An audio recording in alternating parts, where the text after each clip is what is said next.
Gastronomia em Piracicaba e na região. Conheça a promoção no piso superior do Aquários, apenas R$ 33,80 o quilo, de segunda a sexta-feira. O restaurante Aquários tem os mais deliciosos pratos quentes, saladas, churrasco, peixes e sobremesas. Aberto todos os dias das 11 às 2h30 da tarde, na Praça da Catedral, número 1004. Restaurante Aquários anuncia a próxima atração. A seguir, Néder Especial.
Por medo de avião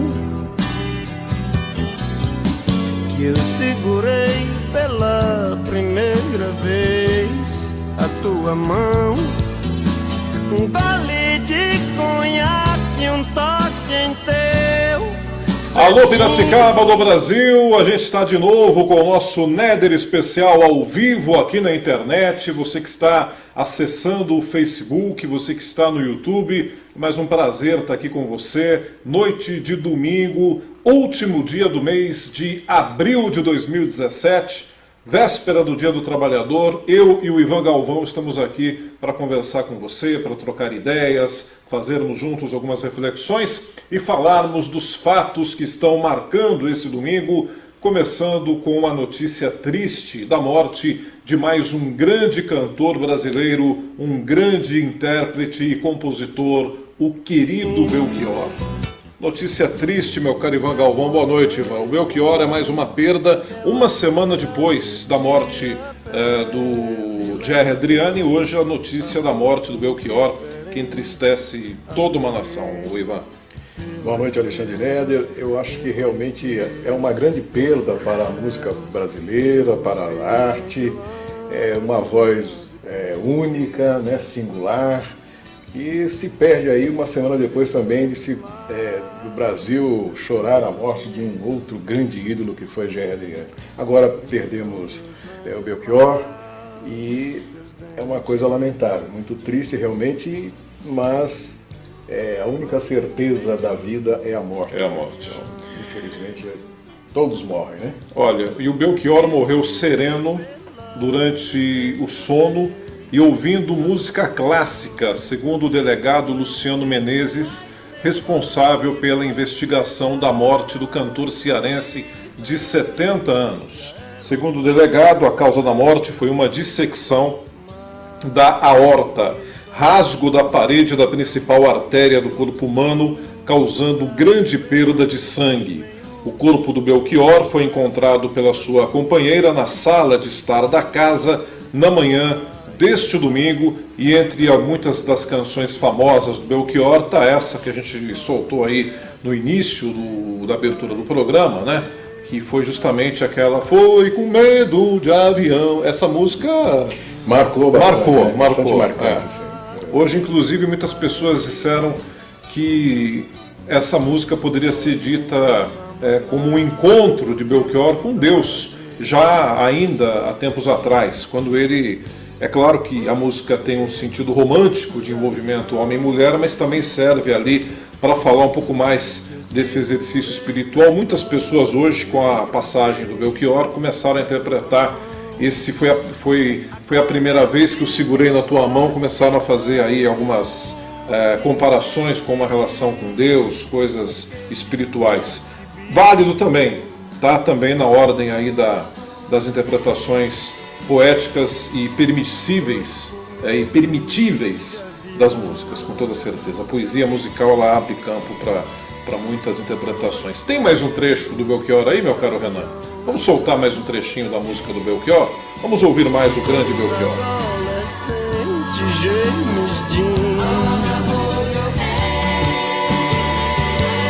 Foi por medo de avião. Foi por medo de avião.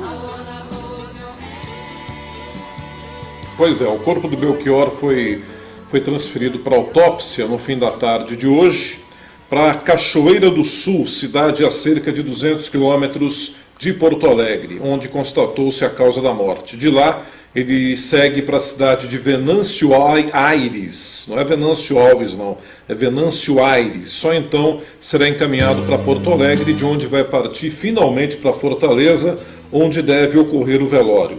Ceará é a terra mãe do grande Belchior. O Belchior tem muitas músicas que ele interpretou, que ele compôs, né? Ele era um grande intérprete, também poeta, também compositor, mas tem uma música que foi eternizada na voz da Elis Regina, que pouquíssimas pessoas sabem que é a interpretação criada, que é a composição criada pelo Belchior, e foi interpretada com perfeição pela brilhante e inesquecível Elis Regina.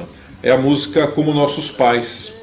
A música Como Nossos Pais, ela foi escrita pelo Belchior e fez sucesso na voz da Elis Regina. Essa música marcou uma geração inteira, né, Ivan? Com certeza, tudo aquilo que foi interpretado por Elis Regina também fica para sempre, né? Não tenha dúvida.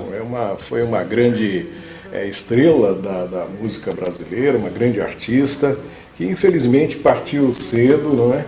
E deixou uma grande lacuna na música brasileira. Então, agora parte Belchior e só nos resta aqui respeitar o seu legado.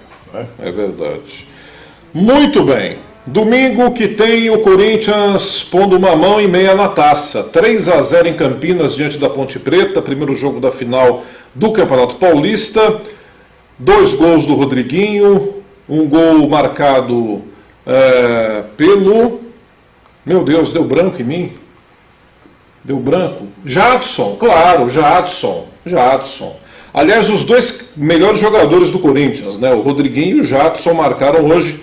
O Rodriguinho jogou tudo que tinha para jogar hoje, fez 2 gols, deu passe para o Jadson fazer o outro gol, porque o Rodriguinho tomou o 3º amarelo hoje e não vai poder jogar a partida final na Arena Corinthians domingo que vem. Então hoje ele resolveu jogar tudo que ele sabe. Fez 2 gols, deu passe para um 3º. No vestiário olhou para a turma e falou: rapaziada, deixei vocês na boa para o jogo do domingo que vem, vou ficar tranquilo, tá bom? Vou torcer para vocês fazerem a festa bonita, na hora de levantar a taça eu vou para campo.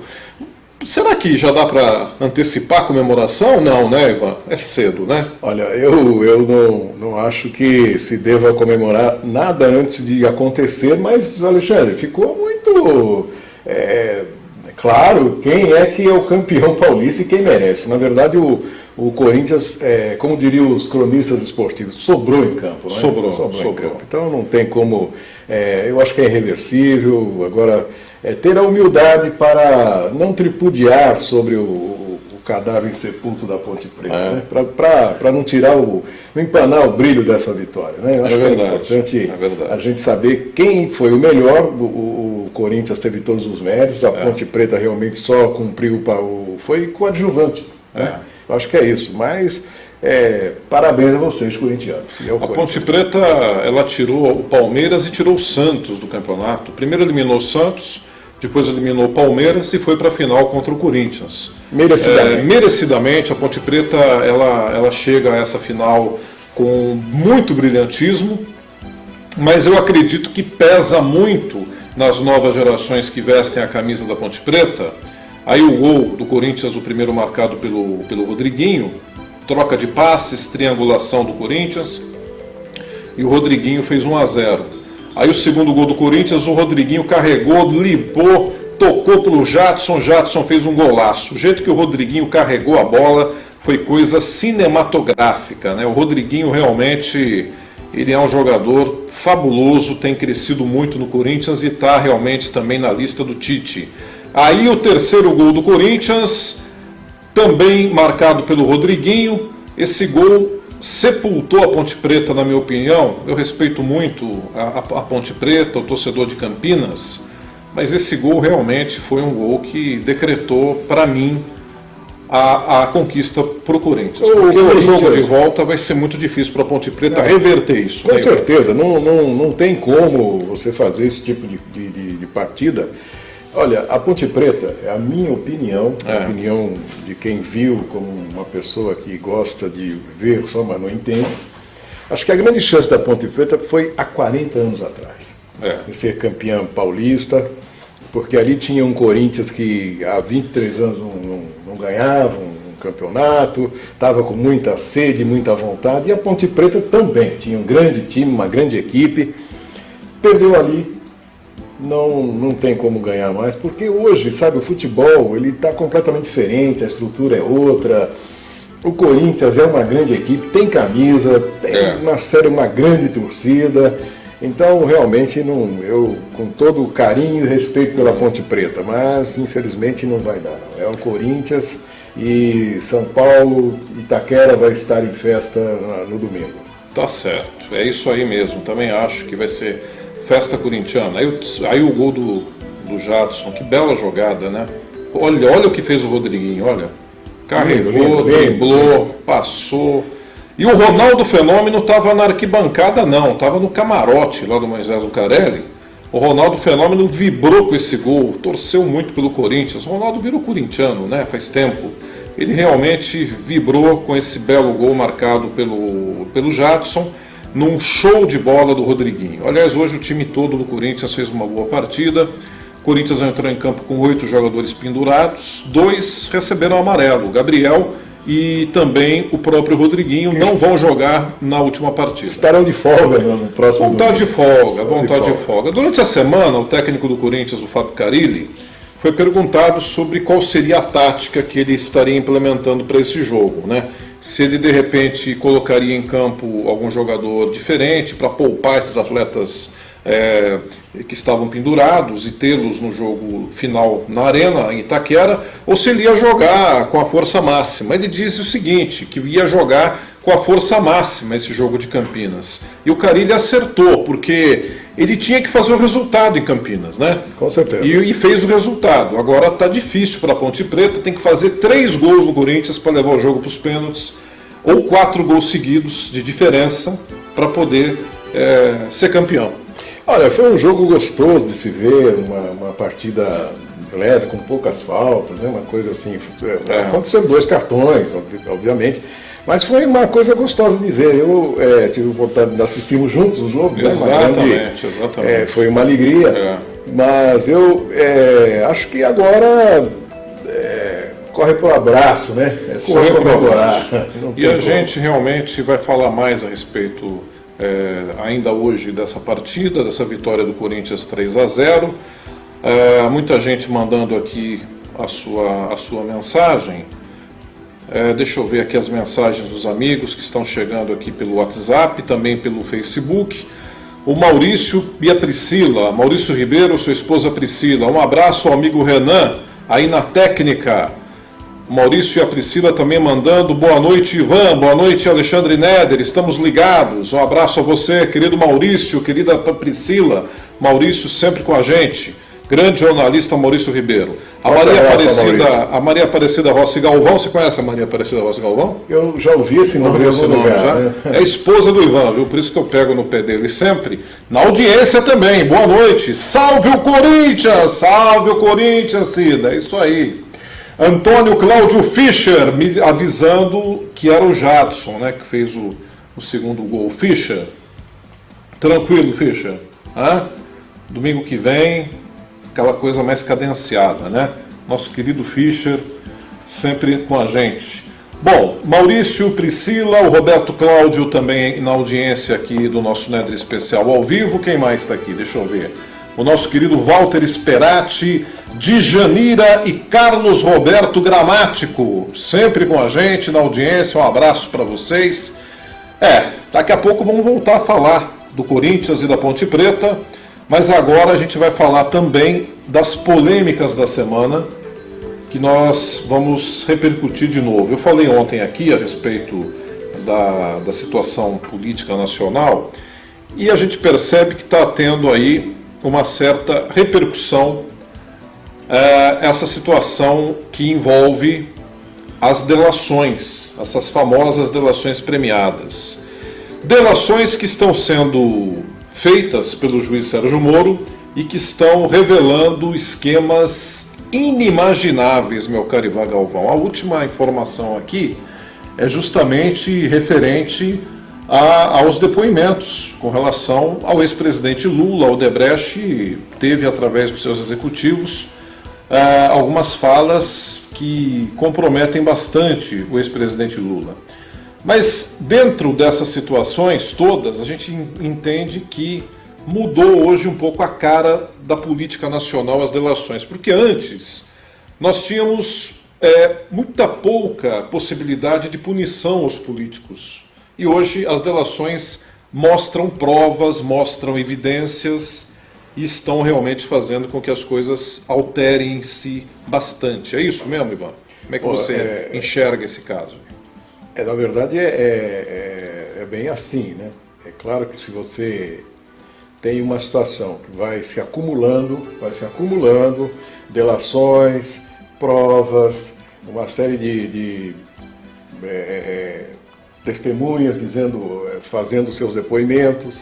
Então, a tendência é que o resultado seja o que a gente espera, não é? Que os culpados sejam punidos. Mas o que me chama a atenção, Alexandre, que me chamou a atenção aí, que com tudo isso, com todas essas delações, etc e tal, tem atingido sobremaneira o presidente Lula, o ex-presidente Luiz Inácio Lula da Silva, mas ele continua, está muito bem nas pesquisas aí, em primeiro lugar, de intenção de votos. Em pesquisa é claro que é um resultado, que é uma fotografia, e preocupante, isso é uma manchete dos jornais de hoje, que o Bolsonaro acaba atingindo aí, está em segundo lugar, né? Por que isso? Porque dentro de todas essas delações, de tudo isso que acontece da corrupção, a população está procurando algo novo, não é? Então é uma coisa preocupante, mas é o que acontece. O ex-presidente Lula, apesar de todas essas denúncias, ainda continua a ser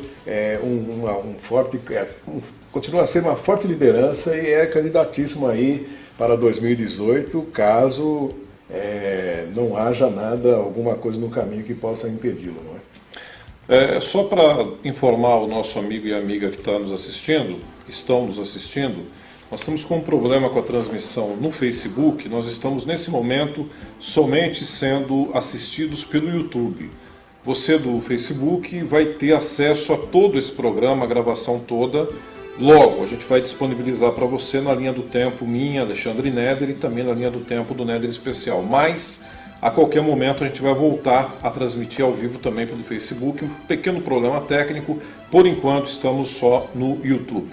E essas questões todas da política, dessas delações, elas descobrem algumas situações já. Por exemplo, o depoimento ali que foi feito pelo Léo Pinheiro. O Léo Pinheiro era um importante executivo da construtora OAS, é isso? O Léo Pinheiro é um dos donos da OAS. Da OAS, que era uma empresa. A OAS, o pessoal costumava fazer uma brincadeira, né? Obras arranjadas pelo sogro, porque era do Antônio Carlos Magalhães. Né? Entendi. Então, é uma empresa que vem aí atuando no mercado faz algum tempo, sempre pairando algum tipo de suspeita sobre a empresa e tal, mas você sabe que a nossa elite dirigente, ela sempre foi muito hábil em esconder os seus malfeitos, não é? Agora, com o Brasil mudando, obviamente essas coisas vão aparecer estão aparecendo e, para nossa surpresa, envolvendo os grandes nomes da política nacional. O Léo Pinheiro que disse o seguinte ao juiz Sérgio Moro: Lula me orientou a destruir documentos durante a Lava Jato. Em depoimento a Moro, ele teria dito que Lula queria que as provas fossem destruídas. Ele teria dito também que o triplex do Guarujá realmente seria do Lula, que o Paulo Camoto, presidente do Instituto Lula, e o João Vacari disseram ao empreiteiro que o imóvel era realmente do ex-presidente Luiz Inácio Lula da Silva. Ele confirmou também pagamentos para armazenar bens de Lula e disse que o ex-presidente chegou a ficar muito irritado com a descoberta de possíveis contas no exterior. Essas delações... e fala do sítio também em Atibaia, que Lula pediu reforma no sítio de Atibaia. Essa preocupação do Lula de esconder esses bens, com toda certeza não foi a melhor iniciativa, né? Porque geralmente os políticos eles mostram os bens, né? Tem político que você vai ver a declaração de bens, é coisa assustadora, né? Principalmente gente lá do Senado. Tem senador da República aí que o que tem de propriedade declarada é um absurdo. Geralmente os políticos fazem isso, eles até declaram mais para poder justificar depois supostos enriquecimentos. O ex-presidente Lula fez diferente, não dá para entender essa jogada, Ivan, ou dá? Olha, eu entendo o seguinte, Alexandre, que todas essas coisas, nós estamos aí nesse ramerrão aí há mais de um ano, acusações. Agora, é importante que a gente se atente também que essas coisas precisam ser comprovadas. Eu entendo que o ex-presidente Lula é uma liderança política importante, foi pelo menos, e ainda assume a população ainda o respeita, alguns setores, não estou dizendo todos, mas tem setores aí que o respeitam como tal. Então eu acho que deve-se comprovar tudo para que uma atitude de uma eventual prisão possa ser cercada de toda a legalidade, para que nós brasileiros não venhamos no futuro nos envergonharmos muito mais do que nós já estamos, né? Com essas coisas todas que acontecem. Então eu penso que assim, o ex-presidente Lula tem uma série de respostas a dar para a sociedade, porque ele fica meio que falando com o mesmo discurso. Aliás, o discurso de todos os políticos é o mesmo. Não sei, é mentira, o delator está mentindo, a justiça eleitoral aprovou todas as minhas contas. Essas coisas a gente está meio, como diria o programa da careca de saber. Né? Então as respostas são as mesmas. Tal. Eu acho que tem respostas que precisam ser dadas. Precisa dizer, olha, a coisa está assim, aconteceu isso, aquilo. Não adianta você chegar e se vitimizar, né? Chegar diante da massa e dizer que estão perseguindo, que agora, com a questão de alguns políticos que estão também citados e que certamente vão ser averiguados, vão ser investigados, acaba um pouco essa coisa de perseguição, não é? Porque agora tem gente do PSDB, que era o partido do bom moço e tal, tem gente, o PMDB, o partido se mostrou aí o partido mais corrupto da República, que são políticos profissionais, as oligarquias estão ali incrustadas. Então é importante que nesse momento a gente tenha a coragem, né, também de admitir se houve falhas e também aquelas que eventualmente provas levantadas e tal. Então o destino o que é? É julgamento, não é? Condenação ou absolvição. Não existe outro caminho. E a gente espera que isso seja feito dentro da legalidade, para o bem da nossa democracia. Tudo isso que acontece no Brasil não é uma coisa ruim, sob o ponto de vista de transformação da sociedade. Se você pegar, é claro, mas é uma vergonha, a corrupção e tal. Mas o que acontece? Independentemente da nossa vontade, quando você faz umas coisas boas ou ruins, você acumula para dar um salto de qualidade. Então nós temos o Brasil mudando a duras penas, evidentemente, sangrando né, muita dor para se fazer essa mudança, essa transformação, porque a gente entra numa crise política e acompanha com a crise econômica, o desemprego altíssimo, uma recessão que difícil de sair. Mas a questão econômica ela não pode ser analisada isoladamente, porque a economia é globalizada, então qualquer coisa que venha a se falar sobre economia tem que se fazer uma análise mais ampla do conjunto de toda a economia mundial. Mas a questão política ela é nossa, a crise política é nossa, né? Então a gente tem que cuidar disso. Olha, a gente está de volta no Facebook também, graças a Deus. Estamos de volta no Facebook, já foi solucionado o problema técnico aí, a gente está de volta aqui, né, Renan? De volta, o Renan confirmando que nós estamos ao vivo de volta também no Facebook e já no YouTube. Muito bem, agora são 20 horas e 13 minutos, 20 e 13, a gente está ao vivo, mas esse vídeo fica disponível para você na nossa linha do tempo, você clica, assiste a hora que você quiser, repercute, compartilha, faz ali a maneira que você achar melhor, tá bom? Vamos conferir o Aquários? Almoço é no restaurante Aquários, tem um vídeo muito legal, especial para você curtir agora, porque amanhã é feriado, Dia do Trabalhador, 1º de maio, almoço é no restaurante Aquários, vamos lá.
Muito bem, deixa eu mandar um abraço aqui para o meu querido amigo, irmãozinho Rui de Souza, da nossa TVR.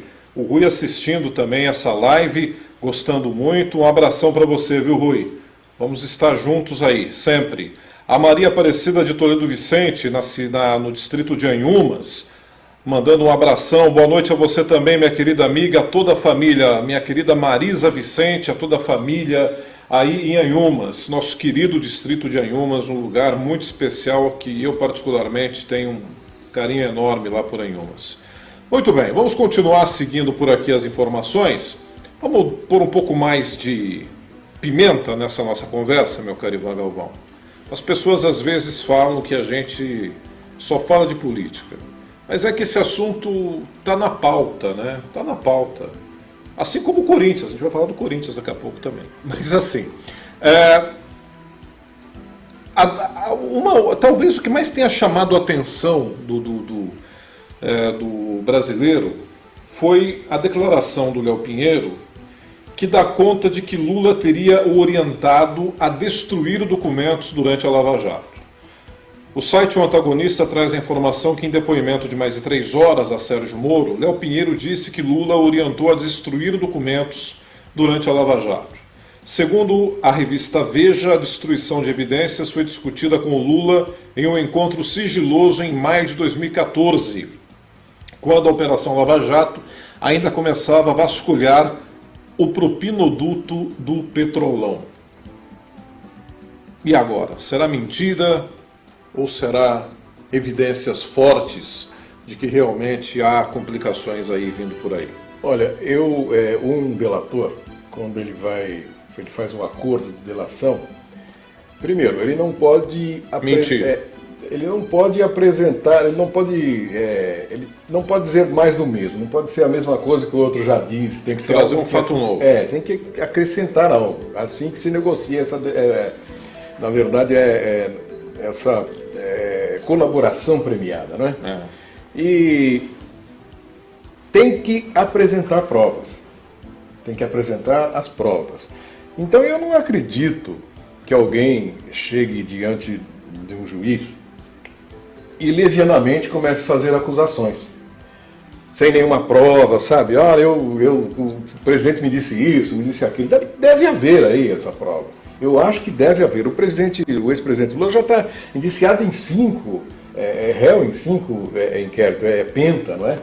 Então, eu penso que deve haver essas provas, porque senão também a delação não é válida. Mais um processo, ele pega, mais um indiciamento, ele vai pedir, não uma música, ele já vai pedir 2 músicas no Fantástico. Exatamente. Então, eu acho que deve haver, sim, provas, porque senão a delação ela não é aceita, ela é anulada. Olha, não é possível que alguém levante, faça calúnia em situações dessas, não é? Porque aí você vai estar cometendo um crime. Agora, essa acusação que o Léo Pinheiro faz aí contra o ex-presidente Lula é gravíssima, porque quando você fala em destruição de provas, isso é um crime. Não é um crime que você está obstruindo a justiça, que o ex-presidente já responde por um inquérito desse sentido, já está sendo investigado nesse aspecto. Agora, é necessário que se prove tudo, que cheguemos ao bom termo, né, dizer, olha, está aqui, o Brasil é um país democrático, a democracia ela está consolidada, então não importa quem seja, não importa se seja o presidente Lula, o presidente Fernando Henrique, Michel Temer, né, eu acho que qualquer um tem que ser investigado, aquele que deve ser castigado, segundo o linguajar popular, não é? Mas eu entendo que deve haver provas, porque senão essa delação certamente ela não vai ter nenhum sentido. Aí fica aquela coisa da palavra de um delator contra a palavra do outro. O que mais chama atenção também é que os políticos, os partidos agora pararam de se degladiar, porque era uma coisa assim, ó, acusava alguém do PT, o delator, alguém do PSDB dizia que a delação valia, porque era contra o PT, não, ele falou a verdade, que é isso e tal. Quando acontecia o contrário, aí então, olha, o delator é um mentiroso, ele não... Tal. Então, agora... Quer salvar a pele do outro, porque todos estão juntos. Exatamente, como todos estão dentro de um esquema, essa coisa é um pouco sistêmica, não é? Essa coisa da corrupção nesse nível que a gente está tomando conhecimento do mensalão para cá e tal, que essa forma de se fazer, de se garantir o poder, né? Não vou dizer de fazer política, porque isso não é política, seguramente não é, mas agora os delatores estão fortalecidos diante da população, não é? Porque estão dizendo o que eles fizeram, agora também os políticos estão tentando salvar as suas peles. Um negócio muito interessante, receberam dinheiro de caixa 2, de propina, de tudo quanto foi maneira, e começam a culpar só os corruptores, né? Então, quem está preso são os empresários, e não tem nenhum político, aliás, só o Eduardo Cunha e ex-ministros e tal, mas é um número muito pequeno diante dessa quantidade enorme de políticos citados e envolvidos seguramente, porque agora fica muito fácil a desculpa, porque existe uma coisa, Alexandre, que é a sociedade contratualista, né? Vale o que está escrito. Então o que eles tentam fazer? Não, a justiça eleitoral aprovou as minhas contas. É lógico que aprova. Porque se você chega e apresenta a verdade formal, não é? E não a verdade real, então é claro, vale o que está escrito, mas não corresponde uma verdade. Todo mundo sabe que a política, o Palocci disse uma coisa que não é muita novidade, principalmente para nós da imprensa, que é o caixa 2 na política, sempre houve isso. Agora, por que o caixa 2? De onde vem o dinheiro do caixa 2?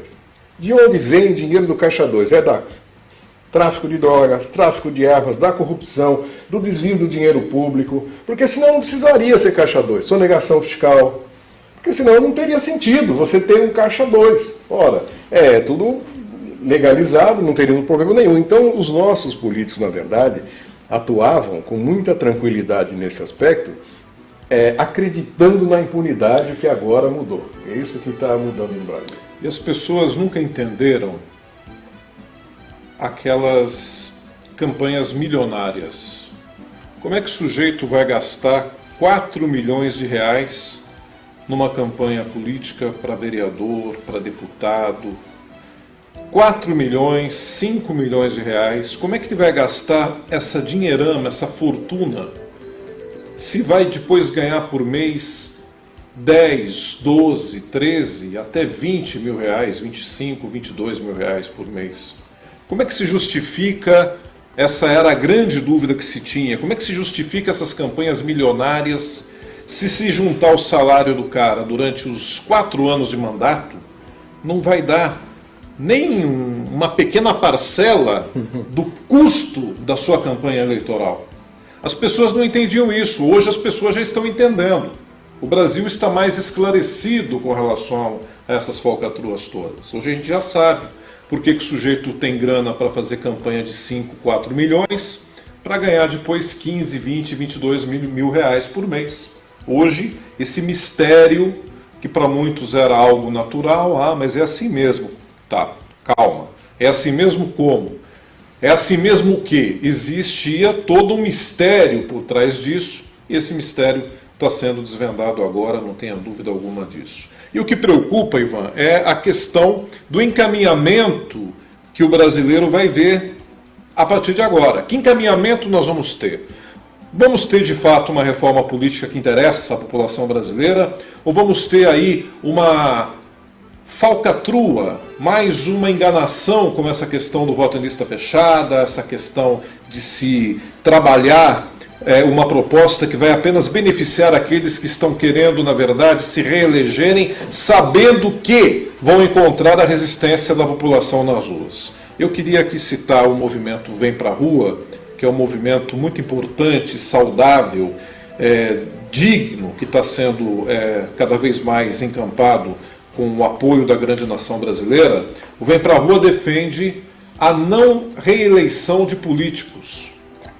Nesse momento, pelo menos da história, a não reeleição de políticos. É claro que a priorização são os políticos lá de Brasília, mas vale para outros segmentos também. Porque o que aconteceu e o que nós estamos sabendo a cada dia dessas questões escandalosas de Brasília, acontece em grau menor nos estados e nos municípios brasileiros. Que ninguém pense que esse fenômeno da Odebrecht acontece apenas a nível federal, não. Isso acontece a nível estadual e a nível municipal com outras empresas e com outros políticos, que a população brasileira tem a noção disso. É uma situação que está encarnada como uma prática indecente, mas infelizmente muito usual.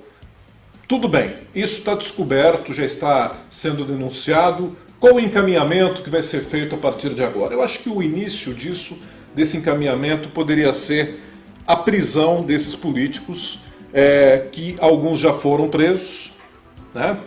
Outros deverão ser, e as prisões, assim como os atos, também são suprapartidários. A gente tem que entender que as prisões, a partir de agora, que devem ocorrer, têm também que ser suprapartidárias, porque tem políticos dos mais diversos partidos que estão elameados até o último fio de cabelo, Ivan. Olha, isso é uma coisa preocupante. Por quê?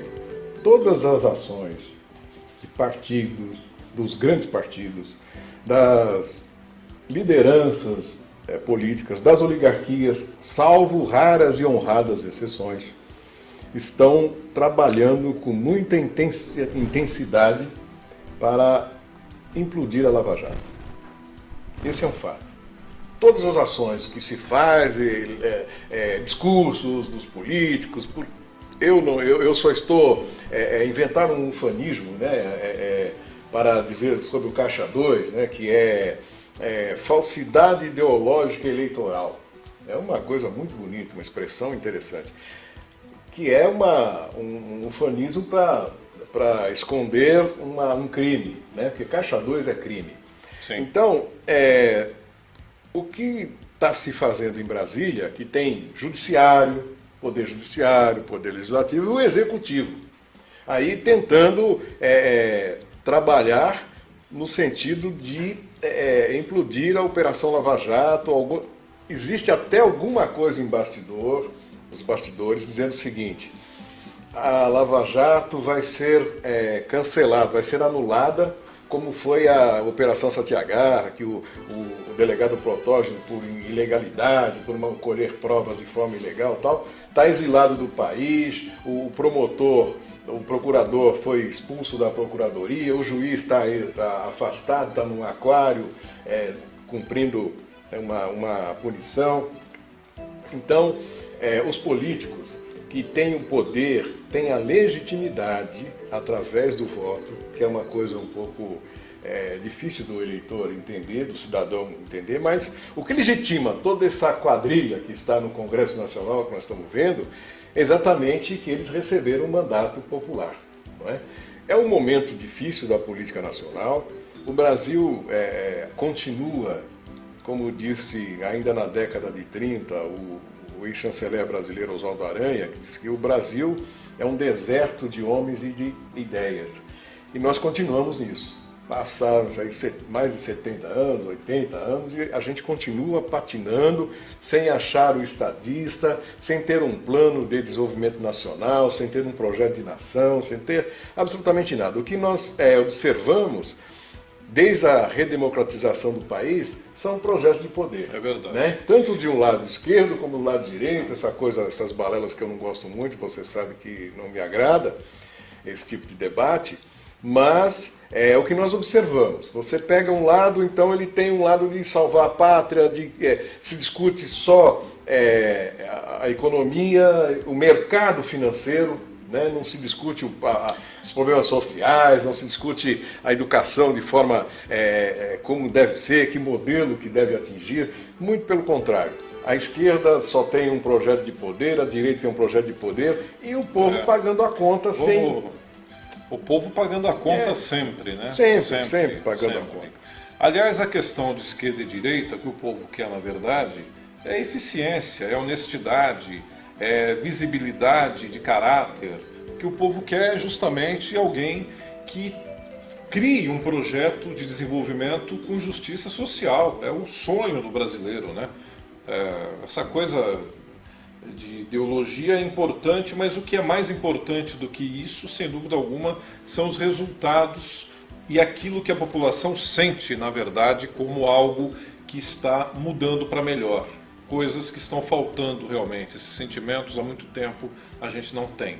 Olha, atualizando as mensagens que estão chegando, nosso querido Antônio Cláudio Fischer, ele diz o seguinte: Caixa 2 também é sonegação de impostos, não é só dinheiro ilícito de crime, não. Muito bem, tá aí o nosso Fischer. A Liliane Zen Favarin, um abraço para você, Liliane. Ela diz assim: grandes colocações, amigo. Resta saber quais juízes do STJ, Superior Tribunal de Justiça, irão soltá-los, como aconteceu com o decepcionante Gilmar Mendes. Realmente o Gilmar Mendes está surpreendendo algumas pessoas, inclusive eu particularmente fiquei surpreso com algumas atitudes do ministro Gilmar Mendes. Um beijo para você, Regina, Maria Regina Néder Fernandes na audiência, um abração para você. O Fischer manda mais um alô para a gente. Eu acredito, diz o Fischer, que o cidadão minta na frente de um juiz. Veja bem, se não houver uma gravação, fica a palavra de um contra a palavra de outro. Tem que haver provas. Chutar cachorro morto é fácil. Outro detalhe, por que falar só agora sobre as falcatruas? Eu vejo com muita preocupação essa coisa de julgar por convicção. O Ministério Público usa esse subterfúgio para denunciar. Estou convicto que é isso. E daí detona a Constituição Federal, onde o cidadão é inocente até prova em contrário. Com o Instituto da Convicção, o cidadão é culpado até prova em contrário. É interessante aqui a colocação também do Fischer. Bastante legal aqui. Um beijo para você, viu, Marisa? Querida Marisa Paiva na audiência aqui, um beijão para você. Você que é uma grande amiga, viu, Marisa? Vem aqui tomar um café, estamos com saudade de você. Adelina Lopes de Souza está adorando. Obrigado, Adelina. Um beijão, querida, para toda a família. Misagrana, elogiando, falando do trabalho, que tá bom o programa. e dizendo aqui, timão com tudo. É isso aí, Misa. Daqui a pouco a gente vai repetir aqui aquela pintura, aquela obra-prima que foi desenhada hoje pelo Rodriguinho e complementada pelo Jadson. Sérgio Ricardo Neder, parabéns, seu programa sempre surpreende. Um beijão para você, primo. Querido primo na audiência aqui. Muito bem. Ivan, essa colocação do Fischer, eu acho que pode também dar uma nova dimensão para as coisas, né? A colocação do Fischer, de que hoje a pessoa é culpada até que se prove ao contrário, quando na verdade o Instituto da Convicção tem sido esse. O cidadão é culpado até prova em contrário, quando na verdade a Constituição Federal diz que o cidadão é inocente até prova em contrário. É a colocação muito boa aqui do Fischer. E a colocação da Liliane, que é justamente com relação a essa preocupação do povo brasileiro. Tá, os caras são presos, mas e aí? Os juízes, depois alguém aparece, libera, liberta, solta. Essa saída da cadeia do Eike Batista é mais uma situação que provoca um certo constrangimento na democracia, não é isso, Ivan? Um desconforto, né? É um desconforto. Eu acho que a questão também, nós temos que entender um pouco de como funciona a justiça, não o poder judiciário. Como que é a justiça, né? Realmente o nosso telespectador Fischer tem muita razão. O que está acontecendo no Brasil é algo inusitado. Toda hora a Constituição brasileira é rasgada, toda hora. Porque como que deveria ser? O contraditório, levantamento de provas, direito ao contraditório, tudo isso para se prender alguém, né? Deve-se garantir o direito da ampla defesa, o direito do cidadão. Primeiro, levante-se as provas, não é? Prova-se e tal, aí se acusa, aí analise-se as provas. Agora, o que está ocorrendo é que toda hora, a todo momento, se inova alguma coisa, não é? Desde daquele fatiamento lá, do impeachment, ao próprio impeachment, né, que já foi uma invenção ali, uma coisa ajeitada para poder dar certo, para poder, inclusive, entregar o que estava combinado, né, daquela coisa do pato de Troia, né, que nós estamos... Você acha que o impeachment foi uma combinação para que se chegasse a uma situação como essa? Eu não tenho dúvida. Não tenho dúvida. Porque você tinha uma presidente que era inexperiente, não é? O culpado de tudo isso foi o presidente Lula, que tentando colocar alguém inexperiente no poder para o seu projeto de poder, coloque-se uma pessoa honesta, mas sem nenhuma experiência, com nenhum cacuete para a política, uma pessoa dura, sem jogo de cintura, uma pessoa pedante, arrogante, né, em que pese a gente... falando isso de forma que todos falam, que todo mundo viu, quem o conhece, quem sabe que tinha uma personalidade difícil, e na política as coisas não funcionam assim, principalmente num presidencialismo de coalizão. Agora, quem colocou esse Eduardo Cunha, Renan Calheiros na rota de sucessão foi o presidente Lula. Então, aí toda essa articulação que agora nós estamos vendo aí sobre essas reformas, que na verdade não dá para se chamar tanto de reforma trabalhista, reforma da Previdência, essas propostas, é uma coisa já encomendada, já há muito tempo.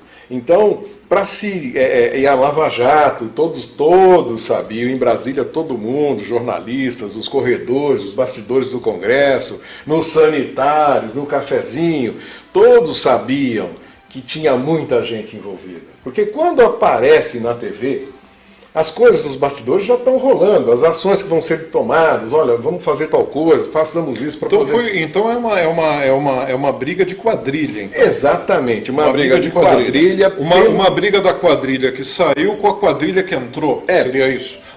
Ou a mesma quadrilha que se dividiu? Olha, eu acho que é o seguinte, uma quadrilha que queria...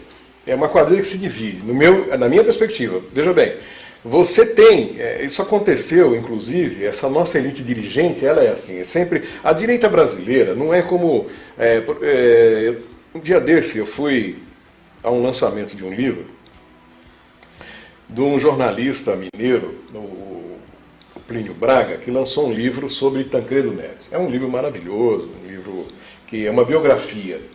E o Tancredo é o Tancredo conservador do Brasil. E esse conservadorismo do Tancredo Neves, ele era um homem de direita, mas não a direita golpista, como é tradicionalmente a direita brasileira, né? Era uma pessoa que acreditava no parlamento, preservava o parlamento, acreditava na democracia, trabalhava para a democracia. Hoje acabou. Hoje existe do lado esquerdo e de direita um projeto de poder só. Não existe aí um debate onde você possa tentar mudar o Brasil com a mobilização do povo brasileiro, de tudo isso que aconteceu de novo. Agora criou-se o quê? Uma massa de desempregados enorme. Ainda você tem a questão da economia informal, que dificulta muito mais, a arrecadação da Previdência cai pelo desemprego, pela economia informal e tal, e começa a se justificar. Devedores da Previdência que, né, uma coisa assim, mais de R$1 trilhão aí e tal, das grandes empresas. Então tudo isso, na minha perspectiva, fez parte dessa derrubada de uma presidente incompetente, é bom que se diga, mas que, desde que o Brasil é Brasil, por exemplo, no golpe que foi dado, o golpe positivista que foi dado no Império para a República, a pessoa, o chefe do gabinete que estava, era o chefe era o governo, né, do Império, no outro dia ele estava como ministro da República. Isso nós vimos aí, o Kassab era ministro da Dilma até 24 horas antes. Quando ela cai, ele passa a ser ministro do novo governo, ou seja, é uma continuidade. Não existiu absolutamente nada de novo. Portanto, tanto fazia se fosse a Dilma ou o Temer. Era uma questão de continuar um projeto de lapidação do patrimônio público. Não é? A gente vê essas coisas que aconteceram na Petrobras, a grande empresa que era a menina dos olhos do Brasil, não é? do povo brasileiro, aquilo custou o sangue do povo brasileiro. Não é? Então, foi dilapidado, foi destruída, né? Para poder manter-se um grupo no poder. Né? E aí vem toda essa história agora que nós estamos vendo, tanta gente envolvida, nomes que jamais a gente teve acesso a eles. Suspeitaria. Complicadíssimo. Suspeitaria. Então, na verdade, tudo isso, o impeachment já foi pensado para isso. Tanto é que o próprio Michel Temer, um dia desse aí, deu uma declaração que o Eduardo Cunha, ele só fez o impeachment, só aceitou o seu pedido de impeachment porque o PT se recusou os 2, 3 votos que ele tinha no Conselho de Ética da Câmara dos Deputados. Não seria mais, o PT não votaria mais nele, não é? Porque o PT, com toda a sua história, a sua trajetória, também é um partido com muita gente arrogante, né, que pensa que é o dono da verdade. Então, eu acho que todo esse processo de impeachment, se desencadeia nisso para evitar o quê? Evitar que os políticos sejam punidos. E devem ser punidos todos que estejam envolvidos. Não é uma coisa assim contra esse ou contra aquele partido, mas é importante para a democracia, para o povo brasileiro, que se faça tudo dentro da legalidade, como disse o nosso telespectador, que tenha direito ao contraditório, que respeite-se a Constituição brasileira, que se faça, que realmente ao acusador caiba o ônus da prova, e não ao acusado, né? O meu caro Ivan Galvão, o Diego Cavalli está mandando um alô pra gente. Alô, Diego! Abração para você, viu, Dieguinho? Grande Diego Cavalli, aquele abraço. Abraço para a família toda aí, que eu gosto muito. Nosso querido João Paulo Casarotti, dos Estados Unidos, mandando um alô pra gente. Obrigado, João. Grande músico, pianista, que faz sucesso nos Estados Unidos, o piracicabano, o querido João Paulo Casarotti. Um abraço especial também para a minha querida Ana Eva de Almeida Gaviola, nossa Ana Eva, a nossa xerife da vida industrial, sempre na audiência aqui do nosso Néder Especial. Olha, Nós temos um vídeo agora que eu queria compartilhar com os amigos e amigas que estão na audiência. Na verdade,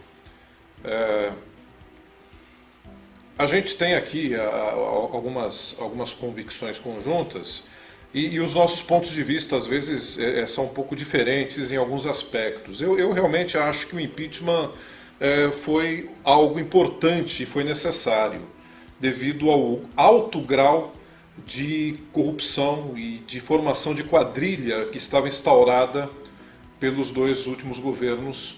Lamentavelmente, a gente assistiu a um processo de destruição da Petrobras e teve aquela compra de Passadina, que já foi aquilo foi um absurdo, né?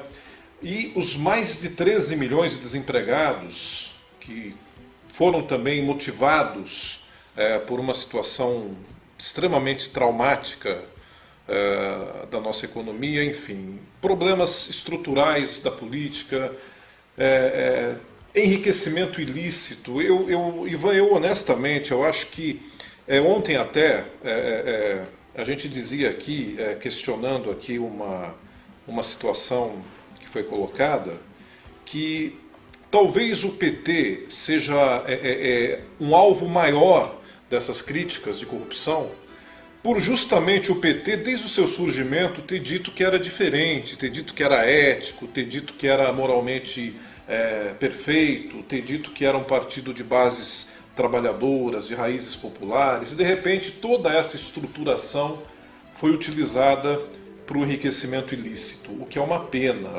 Foi a destruição de uma oportunidade que se tinha de fazer realmente um governo dos trabalhadores para reformar a democracia, para fortalecer a democracia, para instaurar uma nova maneira de se administrar o país, mas isso foi por água abaixo. Vai ser difícil alguém com uma bandeira igual agora ganhar até uma eleição, na minha opinião, devido a essa decepção que o povo brasileiro teve. Foi uma decepção enorme, né?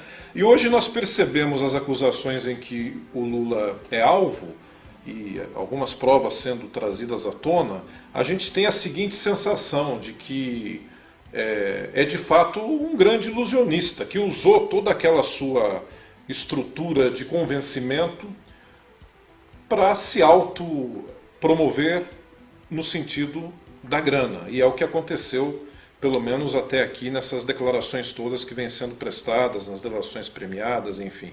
Eu acho que houve uma grande decepção do brasileiro hoje. E a tendência, apesar das pesquisas demonstrarem o contrário, a gente até podia falar um pouco dessas pesquisas, né? Mas eu acho que nesse exato momento o brasileiro procura alguma coisa diferente, alguma coisa nova para acreditar, para sentir um pouco esse impulso de uma convicção para mudar esse país. Porque a decepção é muito grande em cima de políticos. Hoje a classe política está desvalorizada, isso é ruim também, porque se você não confiar em político, você não vai poder ter uma administração de transformação na sociedade, depende tudo da classe política. Talvez o grande segredo, então, volte àquilo que a gente comentava momentos atrás. Temos que escolher melhor os nossos representantes a nível municipal, federal, estadual, enfim. Escolher pessoas comprometidas e que tenham realmente comprovadas as suas ações de pessoas idôneas, de pessoas honestas. Isso é possível ou seria um sonho, Galvão?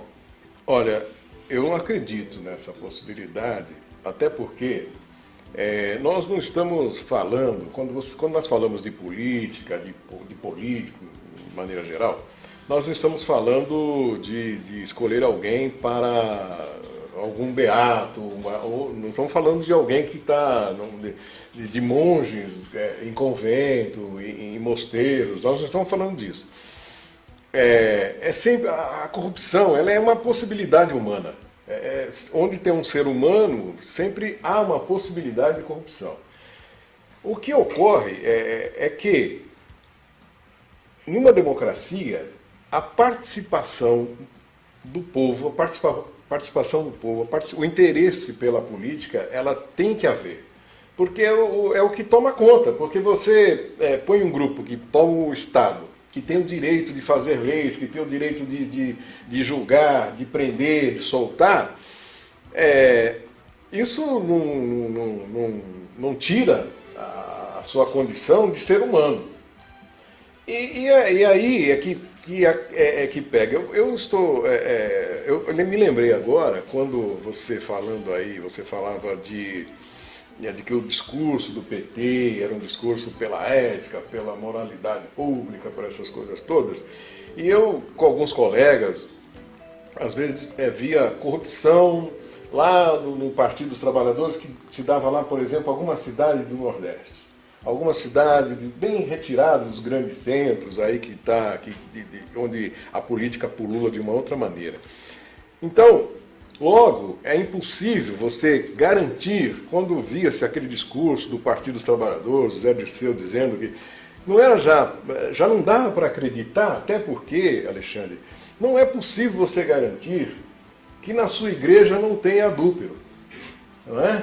Não é possível você garantir que no seu partido não tenha corrupto. Não existe essa possibilidade. Não tem como você garantir. Você tem que ter instrumentos que combata, né, que não aceite, que denuncie a corrupção.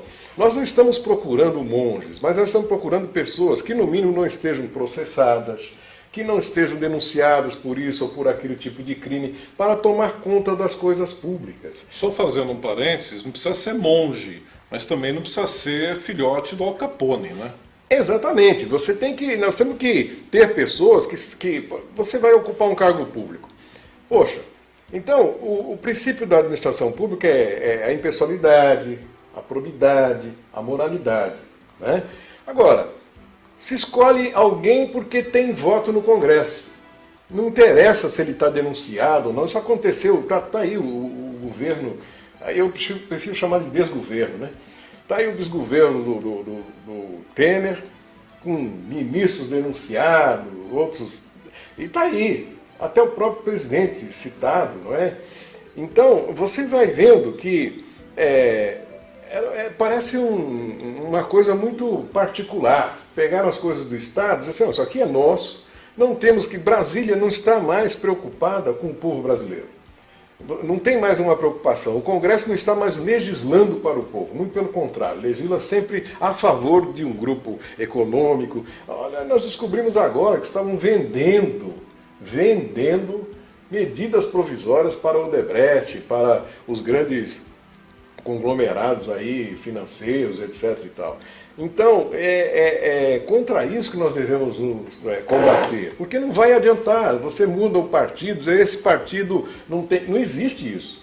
Toda a possibilidade da corrupção, ela existe, é um fato. Sempre que você coloca alguém para tomar conta de um pudim, né, com aquela calda maravilhosa, você deve colocar quem não gosta do pudim.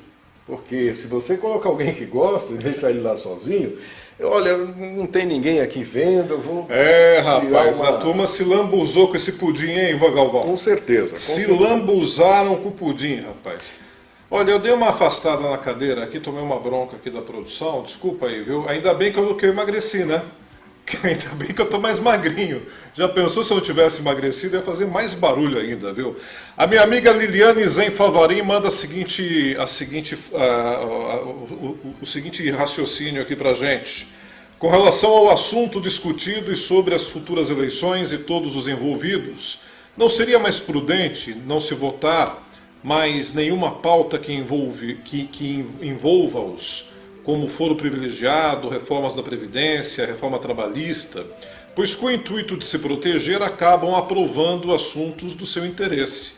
Eu realmente concordo, eu acho, viu, Liliane? Eu acho que esses caras não têm legitimidade para fazer essas votações. Por outro lado, não pode parar o país também, né? Eles ficam aí por um bom tempo, até o final de 2018 pelo menos, mas de fato é uma pena, falta legitimidade, porque nesse momento, como bem disse o Ivan, eles estão ali não pensando no Brasil, estão pensando em defender as suas próprias vidas políticas, né? Porque não querem, evidentemente, aprovar medidas que vá contra o interesse deles. E aí entra também, minha querida Liliane e Ivan Galvão, amigos e amigas, entra também a questão da reforma política.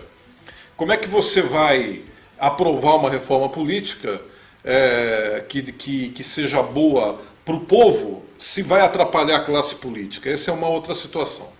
Alexandre, reforma política é um assunto muito sério, que está aí na pauta, né? Agora, a questão é a seguinte, não se pode fazer, ninguém fez isso, você fazer uma reforma política para depois você saber o que você vai fazer com a reforma. Primeiro você tem de haver um projeto, não é? Um projeto de desenvolvimento, um projeto de inclusão, enfim, um projeto, uma ideia de país, o que nós queremos o que nós queremos ser. Exatamente. Aí se faz a reforma, nós vamos fazer isso. Agora você fazer uma reforma também, senão fica igual o cachorro que late para o carro. O carro para e aí daí. Não sai do lugar. Exatamente. Não avança. Então essa questão de reforma, ela tem que ser pensada antes, um projeto.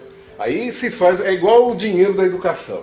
Se discutia muito aí, ainda no governo no desgoverno da presidente Dilma, se discutia que 75% ou 100%, 75% do dinheiro do pré-sal que não veio, né, fosse para a educação. Ora, aquele que já faz falcatrua com o dinheiro, aqueles que fazem falcatrua com dinheiro público, desvia dinheiro da educação, merenda das crianças, etc. Tal, começaram a rir à toa. Por quê? Porque não tem nenhum projeto, você toma mais dinheiro. Exatamente. Não te dá mais dinheiro, não tem um projeto de educação para dizer assim, olha, eu vou gastar tanto nesse projeto, nós vamos sair daqui, passar por aqui e chegarmos aqui. Exatamente. Agora, sem essas definições, fica assim, mais dinheiro para a gente fazer mais festas e botar mais guardanapo na cabeça nos restaurantes de Roma, né? Olha, o Fischer manda mais um comentário, diz o Fischer, o problema, caro colega, é que as pessoas que não convivem com a estrutura do judiciário não entendem algumas decisões que vão contra o clamor da sociedade, mas que está prevista em lei, e outras que atendem o mesmo clamor público, mas é totalmente contra a lei. Isso gera uma instabilidade na sociedade, conflito social que não é bom para ninguém. De fato, é uma outra questão a ser considerada. Olha, são 20 horas e 54 minutos. Aquela obra de arte está aí, meu caro Renan? Aquela obra de arte que aconteceu hoje à tarde em Campinas, lá, aquela dança clássica, aquela pintura de Van Gogh que complementou-se com a bola nas redes da macaca. Daqui a pouco a gente vai ver isso aí. Daqui a pouquinho. Eu queria mandar os abraços aqui, atualizar o nosso WhatsApp, atualizar também os nossos e-mails. Meu querido vereador Trevisan Júnior, um abraço para você, viu, Laércio? Gosto muito do Laércio Trevisan Júnior, querido vereador aqui de Piracicaba, na audiência aqui do nosso Néder Especial na internet, no Facebook, no YouTube. Um abração para você, Trevisan. Abraço especial que eu vou mandar também para o Gilson Aparecido Vicente, lá em Anhumas, para Denise Moretti. Alô, Denise, um beijo a você, a toda a família. A nossa querida Liginha Zambello, também aqui com a gente, a Marta, a Regininha, lá no Secap, na audiência aqui do nosso Néder Especial.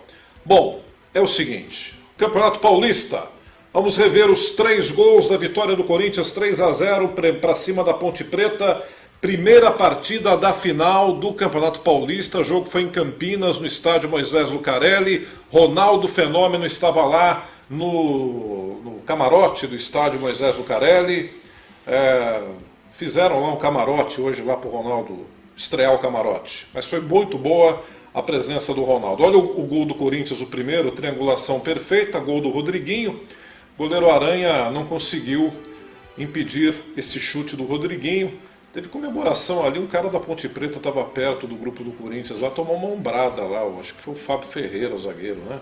Mas foi um gol bonito do Corinthians, uma triangulação que lembra muito a época do Tite no Corinthians, né? Triangulação, toque de bola e o Rodriguinho mandando para as redes. Mais uma vez a repetição do gol para você. A equipe comandada pelo técnico Fábio Carilli, que era assessor técnico do Tite, auxiliar técnico do Tite. E o Fábio Carilli mostrando agora que está realmente preparado para comandar o Corinthians, está preparadíssimo.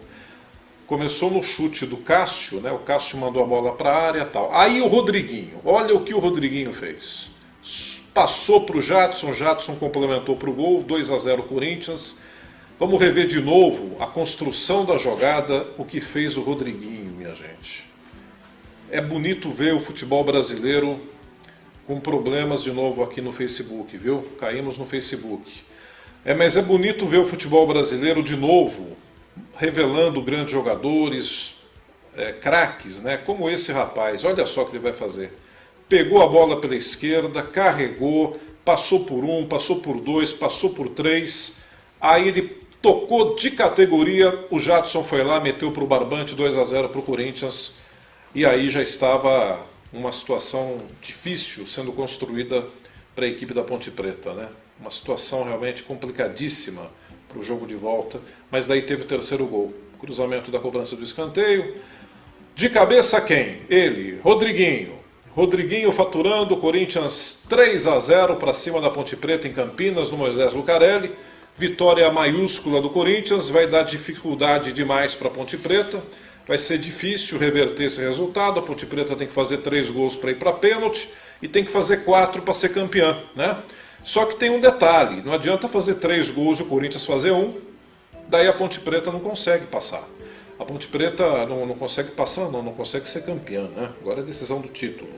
A Ponte Preta tem que ganhar por 3 gols de diferença para levar o jogo para os pênaltis. Tem que ser 3-0, 4-1, 5-2, né? E o Corinthians pode perder até de 2-0, né? Agora, evidentemente que está difícil demais para a Ponte Preta. O Corinthians hoje deu um passo enorme para ser campeão paulista pela 28ª vez. É o recordista de títulos paulistas e acho que esse daí vai ser do Parque São Jorge de novo. Vai mais um que vai lá para o Memorial do Corinthians, viu? Com todo respeito à Ponte Preta, que está querendo a sua primeira conquista nos seus mais de 100 anos de vida, mas está difícil para a Ponte Preta, ficou muito complicado. Em que pese o grande trabalho do técnico Gilson Kleina, a luta dos jogadores da Ponte Preta, a cidade de Campinas, a parte preta e branca da cidade de Campinas, hoje na expectativa, tem a parte preta e branca da cidade de Campinas, tem a parte verde e branca, que é a parte do Guarani. Aliás, hoje o meu amigo Caprânico me passou uma foto que é uma junção dos distintivos do Corinthians e também do Guarani de Campinas. Porque o torcedor do Guarani torceu para o Corinthians hoje lá, devido à rivalidade com a Ponte Preta. Então hoje teve o reforço da torcida do Guarani, torcendo pelo Corinthians nesse duelo contra a Ponte Preta. Rivalidade não se discute, né, Ivan Galvão? Alexandre, posso? Rivalidade não se discute. Pois não, Ivan, vamos lá. Palpite aqui? Vamos lá. Alexandre, a Ponte Preta não tem time para ganhar do Corinthians. Não tem. Não ofereceu absolutamente nenhum risco. Como nós dissemos no início, o Corinthians sobrou em campo e agora joga com muito mais folga, sem as tensões de primeiro jogo. Vai, construir um resultado maravilhoso, bem sólido. Então eu acho que o Corinthians pode aí sim fazer a sua grande festa. Construiu legal, né? O dono da boate lá, que eles vão comemorar, pode já comprar as melhores. Pode encomendar, reforçar na cerveja, porque vai ser. Vai depender, não sei aonde que o Ronaldo o Fenômeno vai marcar a festa. Né? Não, vai ter uma festa. Eu não sei se vai ser em boate. Ele não gosta muito de boate, talvez seja mais num restaurante mais reservado. Entendeu? Pode ser, mas não vai ter. A Ponte Preta não ofereceu nenhum risco, porque eu estava imaginando, na minha ignorância futebolística, que ia ser um jogo pegado, difícil, sabe? Que o Corinthians ia ter problema, ia ser aquela coisa... você que é corintiano, você tem uma experiência,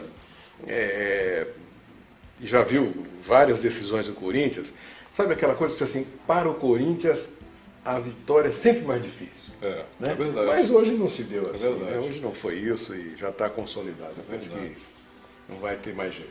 Nós não temos ainda informação do Facebook, né? Ainda estamos fora do ar no Facebook, a não ser que você esteja assistindo o replay, né? Você tem a opção de assistir o replay aqui com a gente, porque esse vídeo fica hospedado na nossa página no Facebook. Como é que é?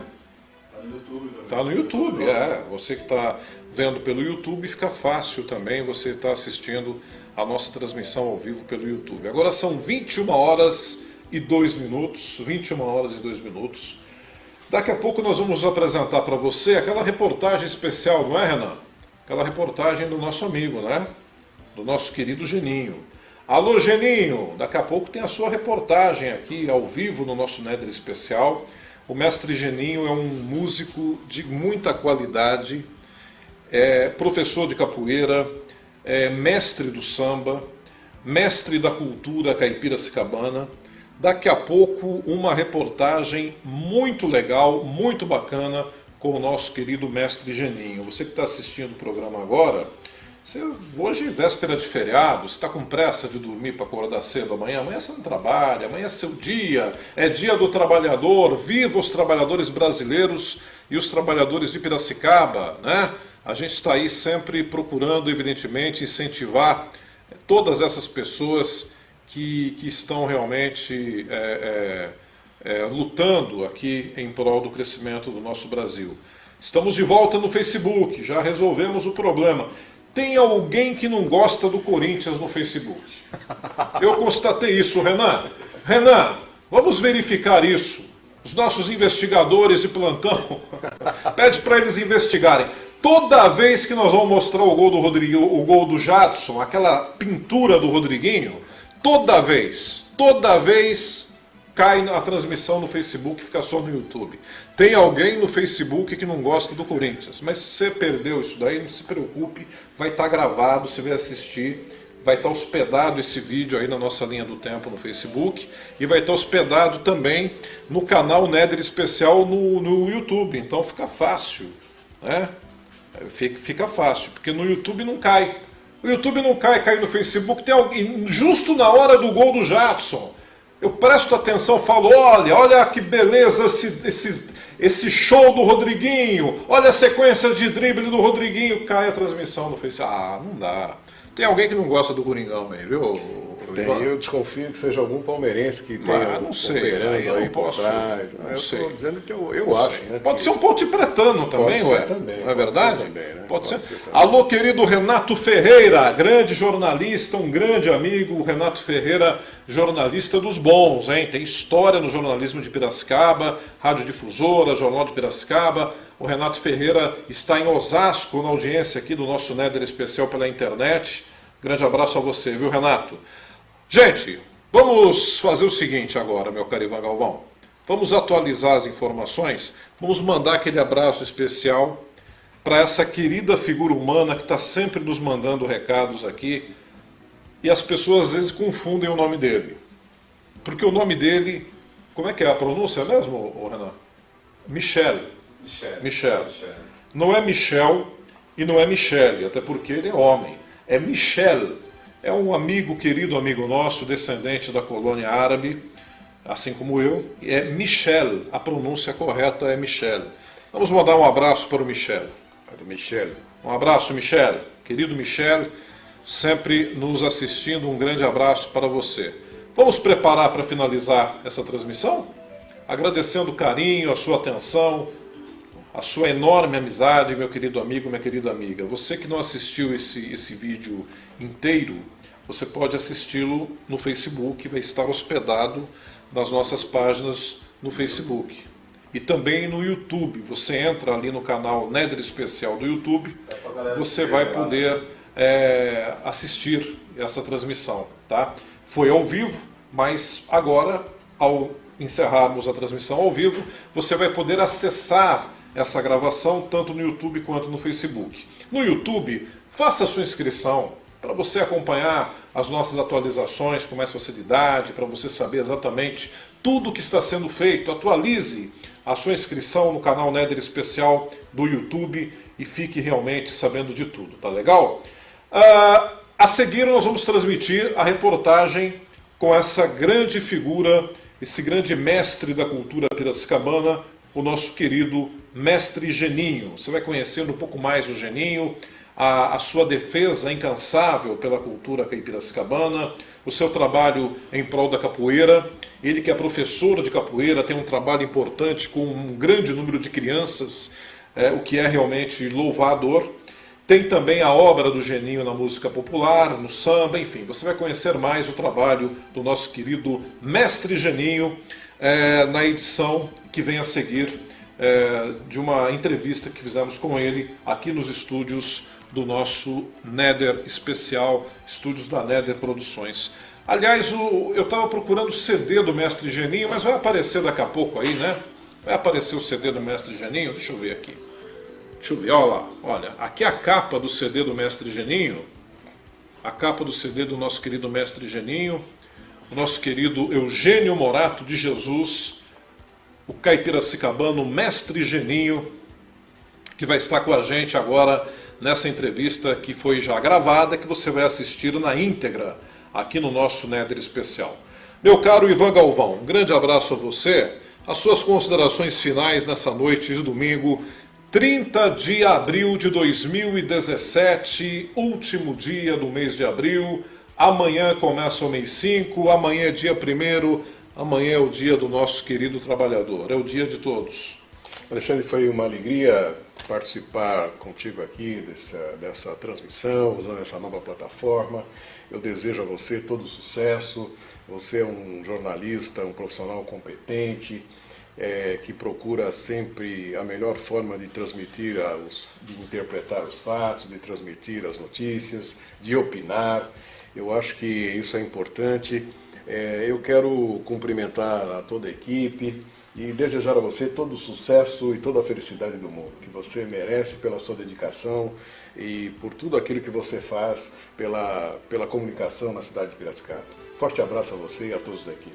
Eu agradeço muito aí as suas palavras, estamos juntos, você é uma grande figura humana, um grande profissional, estamos juntos e amanhã estaremos juntos, às 7 em ponto, hein? Às 7 da manhã nós vamos estar juntos no Novo Dia, programa que a gente está apresentando de segunda a sexta, sempre a partir das 7 horas da manhã, na Rádio Educadora AM 1060, a nossa Rádio Educadora, com a transmissão do programa Néder Especial, às 7 da manhã.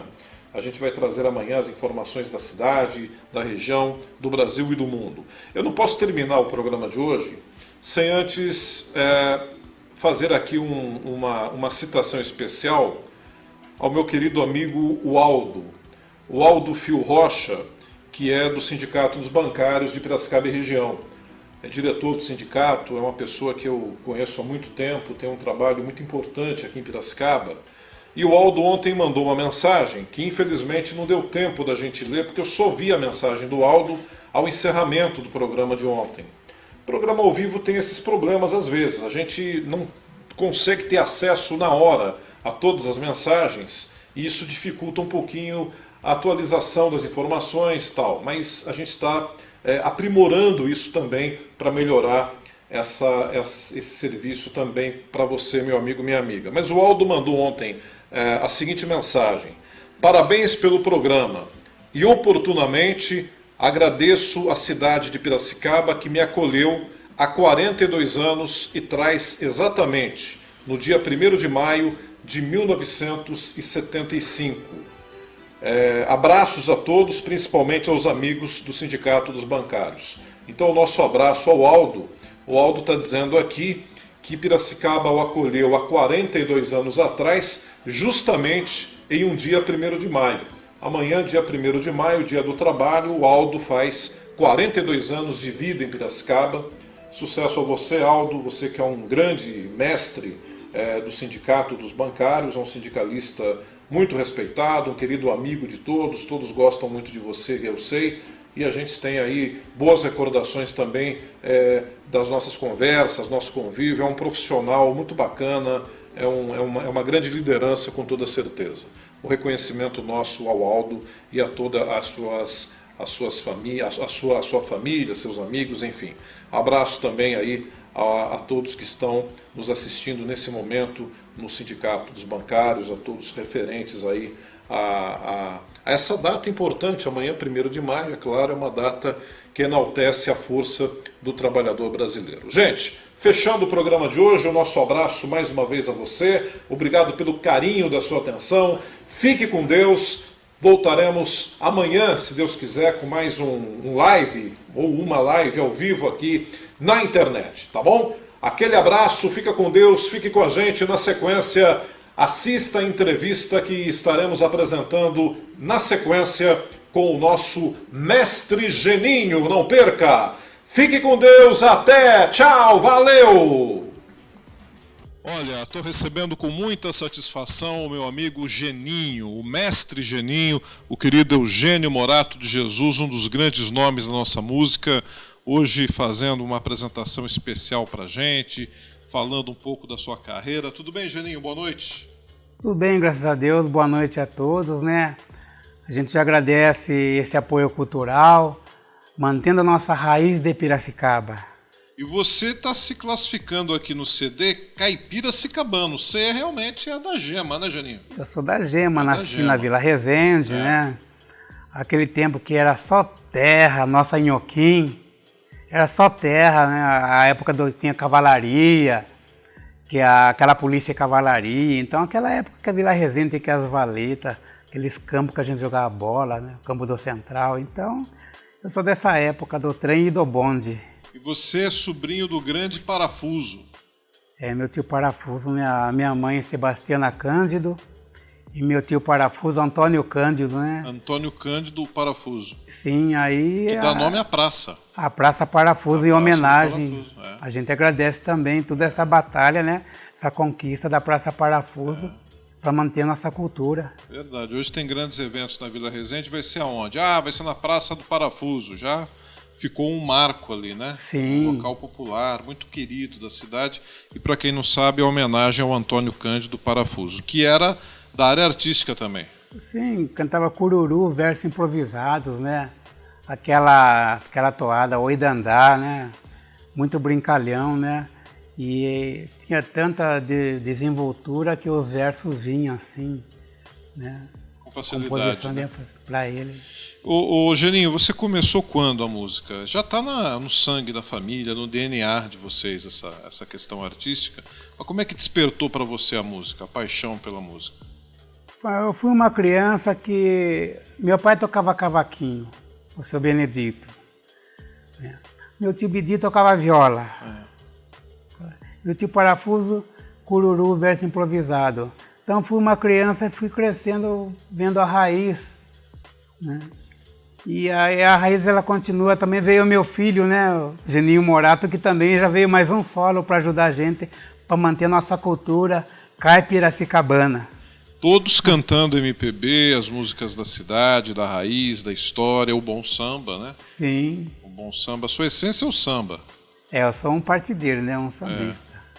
E isso desde o começo já? Desde o começo. A gente tinha, lá nos anos 80, lá atrás, tinha, lá mais ou menos em 80, tinha o grupo Vila Samba.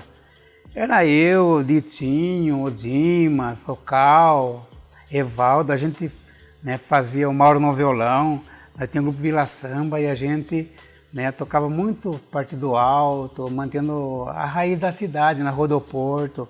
Antigo bar do Cláudio que tinha lá. O nosso Bigu às vezes dava uma canja pra gente cantar um pouquinho também. Olha que legal. Que, né, nosso companheiro Bigu, que também foi convocado para a seleção do senhor, mas ele deixou a semente dele plantada. É um belo time que está sendo montado lá, né? É, Só sim. que não tem que ter pressa para fazer parte dessa seleção. A seleção do senhor, sim. Essa seleção aí um dia, né, não tem jeito, mas não tem muita pressa, né? Pode ter pressa. Não pode ter pressa. Não pode ter pressa. Ô Geninho, fale para mim uma coisa. Você acabou entrando na capoeira, né? No ritmo da capoeira, na cultura. A capoeira já era uma parte que você vivia isso no início ou depois que você despertou, conheceu melhor? Como é que foi isso? Sim, quando eu ingressei na capoeira, foi lá em 77 ou 78, a base, Mestre Cosmo, Claudival da Costa, aonde a gente peguei e escrevi a música em homenagem para ele também, né? O Cosmo foi um grande mestre, que ele manteve a nossa cultura também e educou nós através da capoeira. Eu já estou alcançando os 40 anos que eu estudo a capoeira. Que a capoeira é o projeto Capoeira Educação, né? Que eu também tenho a segunda e quarta, estou lá na Vila Resende, tem quase 20 crianças lá. O objetivo de manter a nossa cultura, né? E educar as crianças através da capoeira. Quer dizer, você acabou dando aula, virou professor também. Em 88 eu professor, depois contramestre, depois fiquei mestre. Mestre Cosmo me formou para mestre depois. Maravilha. É a última graduação da capoeira. Que joia. Você faz composições, você compõe as suas próprias músicas, a maioria delas, pelo menos. Eu escrevo música, né? Às vezes eu estou num lugar assim, a poesia vem, eu começo a escrever. Né? Que é natural do caipiracicabano, né? O improviso ele vem da raiz, da família, então... Inclusive esse CD que você está vendo aqui, o CD Mensagem de Mestre Geninho, tem aqui várias músicas de autoria do Geninho, que contam um pouco essa história toda. Aqui você toca berimbau também na gravação do CD. Toca berimbau. Que bacana, que legal. Bom, dá um trecho pra gente aqui, dá uma palhinha aqui pra gente. Homenagem ao meu mestre. Ao meu mestre? Essa é a homenagem ao mestre Cosmo? Bacana, bacana. Mestre Cosmo, nosso grande mestre. É a música que abre aqui o CD, Mensagem de Mestre Geninho. Vamos ouvir uma palhinha aqui do Geninho, ao vivo. Colega, vem, pra você quero contar. Pra você quero contar um pouco do meu passado. Sou Geninho de Cosmo, Geninho de Mestre Cosmo, o mestre que me ensinou o jogo da capoeira. Mas o tempo foi passando, depois o mestre me formou. Hoje eu tenho meus alunos, hoje sou um professor, camarada. E viva seu Cosmo, e viva seu Cosmo, camarada. E eu, mestre meu, um mestre meu, camarada. E que me ensinou, camarada. E a capoeira, camarada.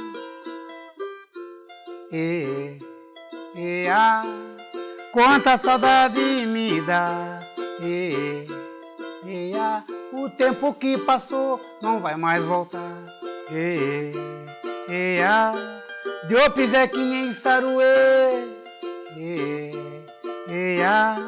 Geninho, Candinho, Valjabá. Homenagem ao meu mestre. Legal, homenagem ao meu mestre, a música que abre aqui o CD Mensagem do Mestre Geninho. Aí tem também a homenagem que você faz ao seu tio Parafuso. Sim. Também uma música emocionante essa daqui, não é não? Tio Parafuso? Sim. Vamos lá, tem como tocar um pouquinho pra gente? Tem. Homenagem ao tio Parafuso. Eu sentei um dia na beira do rio, eu comecei a olhar o rio assim, sabe, Nélia? Fui olhando o rio assim, e aí a toada aí da andada do meu tio, e ele começou a vir a reflexão dessa forma.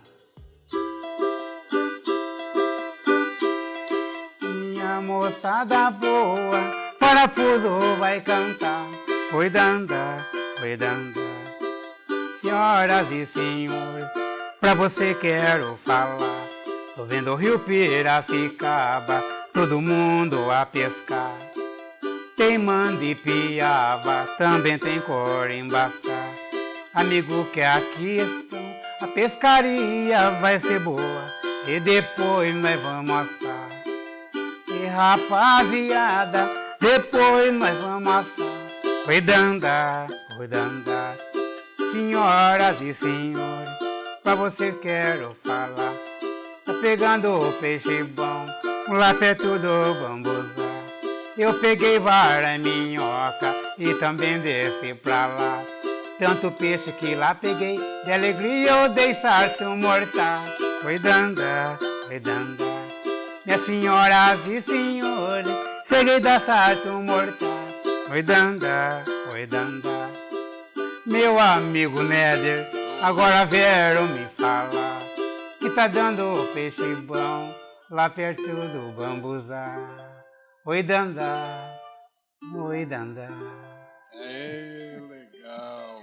E a poesia... Vamos assar então. E vamos assar. Vamos assar. Geninho, a música te inspira em todos os momentos da sua vida?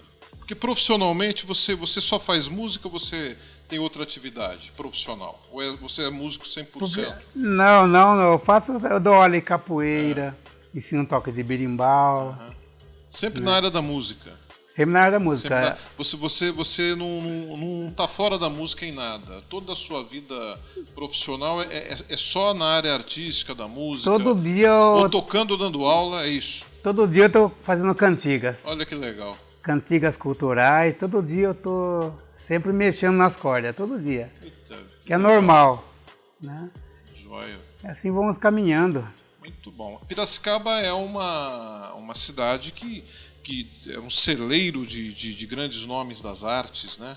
A gente aqui parece que é uma terra abençoada para ter artista de qualidade, não apenas de valorização da nossa terra, mas gente que desponta aí no cenário nacional. Isso é gratificante, é uma tradição bacana que a nossa cidade tem, né?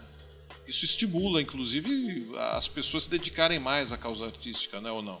É assim, a nossa Piracicaba, nossos compositores, nossos violeiros, sempre música que conta história.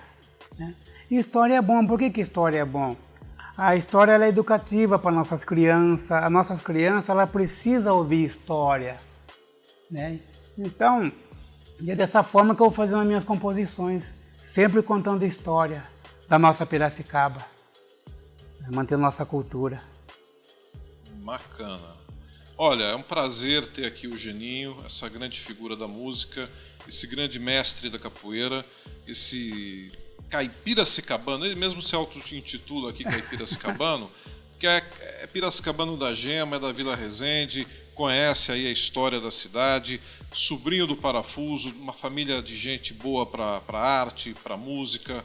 Você tem realmente uma vida fabulosa pela frente, ao lado do filhão, que também está na música, né? É o Geninho Morato. Geninho Morato que está tocando na noite aí. Está cantando na noite bastante, na Casa do Botelho, no Invar Lanchonete, voz e violão. Maravilha. Mais uma semente foi plantada. Mais uma foi muito bem plantada, né? Muito bem plantada. Muito bem plantada. Tá legal, Geninho. Agora vamos fazer o seguinte. A gente tem aqui Quando Escuto Berimbau. Esse Quando Escuto Berimbau, você fala do sentimento da capoeira, é isso? É porque quando um capoeirista ouve o berimbau, ele quer saber onde é que está tocando esse berimbau. E essa letra eu fui escrevendo dessa forma. Dessa forma que essa melodia veio vindo, fui escrevendo as poesias, fui complementando, tentando explicar o que o capoeirista sente quando escuta o berimbau. Muito bom. Vamos ouvir um pouquinho então? Vamos fazer uma passagem. Vamos ver. Quando ouve o berimbau, quando escuta o berimbau. Quando escuto o berimbau, acelera meu coração. Quando escuto o berimbau, acelera meu coração. Peço e sento na roda pra jogar com grande emoção. Peço e sento na roda pra jogar com grande emoção. Berra boi tocando Angola, o médio São Bento pequeno. O viola no São Bento grande, repicando e seguindo a canção. Berra boi tocando Angola, o médio São Bento pequeno. O viola no São Bento grande, repicando e seguindo a canção. Quando escuto o berimbau, acelera meu coração. Quando escuto o berimbau, acelera meu coração. Peço e sento na roda pra jogar com grande emoção. Peço e sento na roda pra jogar com grande emoção. Sentimento do capoeirista é o som do berimbau. Uma bateria muito bem montada pra fazer a interpretação. Sentimento do capoeirista é o som do berimbau. Uma bateria muito bem montada pra fazer a interpretação. Quando escuto o berimbau, acelera meu coração. Quando escuto o berimbau, acelera meu coração. Peço e sento na roda pra jogar com grande emoção. Eu peço e sento na roda pra jogar com grande emoção. Eu nasci pra ser capoeira do fundo do coração. Meus irmãos afrodescendentes me enviaram pra essa missão. Eu nasci pra ser um capoeira, aí do fundo do coração. Meus irmãos afrodescendentes me enviaram pra essa missão. Quando escuto o berimbau, acelera meu coração. Quando escuto o berimbau, acelera meu coração. Peço e sento na roda pra jogar com grande emoção. Peço e sento na roda pra jogar com grande emoção. Sentimento do capoeira. Quando escuto o berimbau. Onde será que está tocando? Muito bem, vocês ficam sempre procurando aonde que tá. Que som é esse? Onde Veio está tocando? Onde? Quem que tá tocando? Tá certo. Geninho, obrigado pelo carinho, pela atenção. Eu vou pedir para você encerrar a participação aqui com mais uma interpretação, a sua escolha. Eu fico feliz em poder estar com você hoje aqui. A gente tem uma alegria enorme em poder divulgar essa música que é a raiz de um povo que construiu e que constrói cada vez mais essa grande nação brasileira.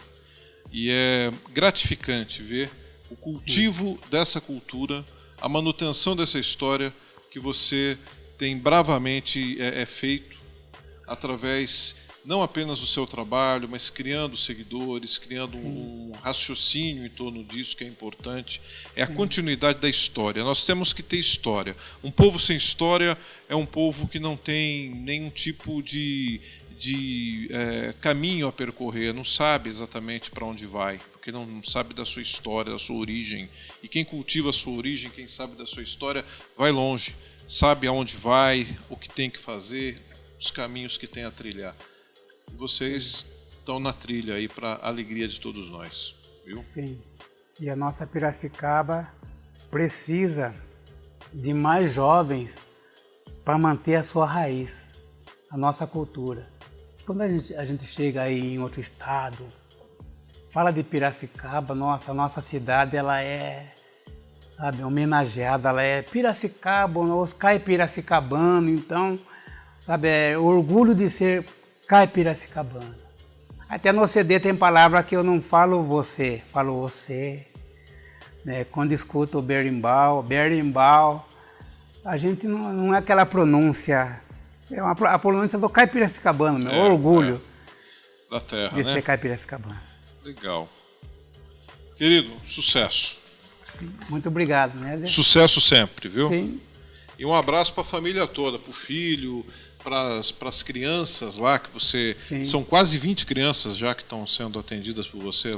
Sim, Olha no que projeto maravilha. Capoeira e Educação, quase 20 crianças. Como é que chama? Projeto Capoeira e Educação. Capoeira e Educação. Lá em... Na Vila Resende. Na Vila Resende mesmo. Sim, tá. a aula de segunda e quarta, 19h30 horas. É aberto à comunidade? É aberto para a comunidade. Para toda a comunidade ali, da região ali da vila? Da região. Maravilha. E ainda nós temos um fundamento cultural nosso, temos a tia Clarice, em Tietê, Ah, que que é legal. a esposa do tio Parafuso, a tia Clarice, o primo Paulinho, né? Temos a tia Clarice lá, que ela dançou muito tambor, aquele batuque de umbigada, né? Com os nossos velhos mestres aqui de Piracicaba, mestre Dado do batuque. Então, a tia Clarice, ela também ajudou muito a nossa cultura a manter, onde o outro pessoal mais jovem dá continuidade. Maravilha. Esse é o querido Mestre Geninho, que está com a gente aqui, CD sendo apresentado aqui. Eugênio Morato de Jesus Geninho, grande abraço. E agora você vai continuar tocando aqui um pouco com a gente. Vamos fazer mais uma passagem. Vamos lá. Eugênio Morato de Jesus, amém. Amém. E essa música que eu escrevi em 86, a vida de pobre é eternamente, né? Eu faço até uma brincadeira assim, quem tem 1 milhão vai me emprestar? Ninguém. Quem tem 500 conto? Ninguém. Quem tem 10 reais? Ninguém.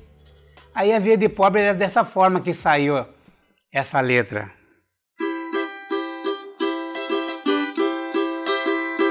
Não é mole não, não é mole não, a vida que o pobre leva. Não é mole não, não é mole não, não é mole não, a vida que o pobre leva. leva não é mole não. O pobre só anda duro, no bolso não tem um tostão.